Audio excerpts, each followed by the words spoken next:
ஞாயிற்றுக்கிழமை அக்டோபர் 6ஆம் தேதி சென்னை மெரினாவில் விமானப்படை நடத்திய ஏர் ஷோ பெரும் சாகச நிகழ்ச்சி. அதே நேரத்தில் கிட்டத்தட்ட 10லிருந்து 15 லட்சத்துக்கும் மேற்பட்ட பொதுமக்கள் பங்கேற்றாங்க.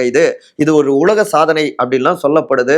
ஆனால் இந்த நிகழ்ச்சிக்கு வருவது பெரும் சோதனையாக மாறி இருக்கு அப்படிங்கிற குமுறல்களை சமூக வலைதளங்கள் முழுக்க நம்ம பார்க்க முடியுது. கிட்டத்தட்ட 5க்கும் மேற்பட்டவங்க உயிரிழந்திருக்காங்க. நூற்றுக்கணக்கானவங்க மருத்துவமனையில் சிகிச்சை பெற்று கொண்டு இருக்காங்க. குறிப்பா மக்களுக்கான போக்குவரத்து கிடையாது.